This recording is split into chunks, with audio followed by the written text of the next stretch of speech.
Namaste. Today I'm in beautiful tropical Bali and I'd like to do a tutorial on triangle, uthitta trikonasana posture. So this is a standing posture, so let's start with the foundation of our feet.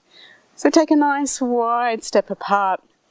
So about wide enough so that when you spread out your arms, your ankles are underneath your wrists in this position. If you're a little tight through the inner thighs, and this might be a little too wide for you, that's okay, but you don't need to step any wider than this for this position. So we'll go to our right side first. Let's turn our right toes outwards so they point straight down the length of your mat. Make sure the back toes turn inwards slightly, so you might just like to press that back heel away a little more from you. And now engaging your legs by stretching the mat here with the feet, and you'll feel the legs will strengthen in this position. So let's start by taking a breath in. We can lift and lengthen our spine, but then spread those arms out. So we're lengthening through our fingertips now, pressing into the back foot, reach way out over the front leg. And as you do, roll that front thigh out, and that helps keep you lined up over the top of that leg. So only as far as you can reach without starting to round the spine. And from here, we just move our arms. Bottom hand comes to the inner shin or inner leg. Spinning belly and chest up, reach up through the top fingers. So the top hand just reaches away from this right shoulder here. We don't need to bring that arm vertical. You probably won't get as good a stretch if you reach straight up anyway. So reaching out opens up here through the front of the chest. Nice opening for our lung meridian as well in this position. So once you're in this position, there's a few things you need to watch out for. Often when people aren't very flexible, they cheat. They think they need to go lower by sticking their bottom out and their chest forward, and that way you start to lose that really nice strengthening aspect of this posture down the top side. So you need to make sure that you do stay lined up over this top leg. The other way people do that though is to then, if their bottom is sticking out, to then just arch back, and that's just really uncomfortable in the lower back. So we really need to be aware when we come into triangle that we're not pinching through that lower back position.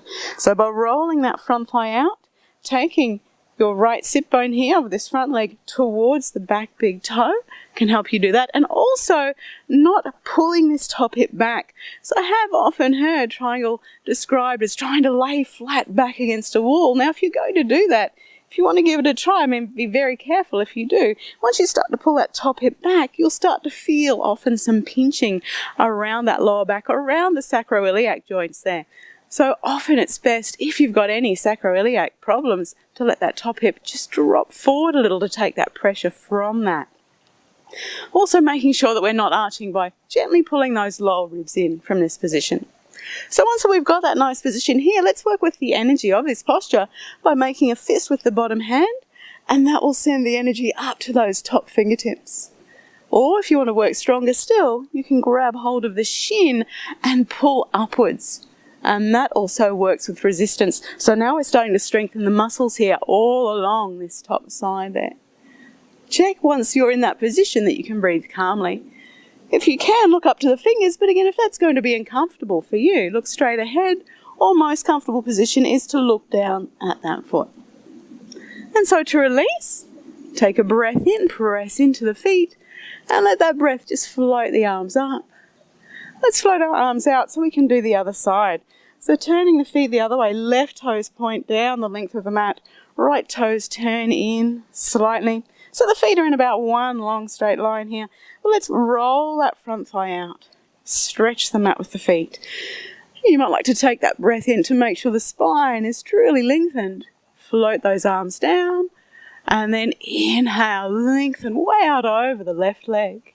Making sure we don't let that spine sag when the arms come down. Back of the hand to the inner shin, spin belly and chest up. Reach up and away with the right fingers from the left shoulder. Check you can still wiggle the fingers, that there's not too much tension in the body. The other way to stop you sagging once you get into this position is to make sure you're still engaging down this side. So as we're reaching up, gently working at squeezing this upper armpit, your right armpit, back towards the right hip, so we keep this engagement along this top side of our body here. Check that the breath is calm. Send the energy up by making a fist or grabbing hold of the shin and pulling upwards. Keep curling tailbone under, making sure that lower back stays nice and long. Check in on your breath. Check if you can perhaps soften a little more, so let go of any unnecessary tension in the position. And then when you're ready, take that breath in, come on up all the way. Float those arms down. And you can come back to Tadasana. Once you come back to Tadasana, notice any differences between the left and the right sides of the body, looking for any asymmetry. And if you do find that you have one side that felt particularly difficult for, then you might like to repeat that side to help even up your body. So you would have felt in that position, triangle is a nice opening down the inner thighs. For some people, maybe even hamstrings if they're tight, but it's also a really good strengthener along the sides of our body, the lateral sides there. So it's one of my favourite postures that I like to do. So please feel free to have a go. As always, if you've got any questions, you can email me, tracygrayyoga@gmail.com. But thank you for watching, and I'll see you next time. Namaste.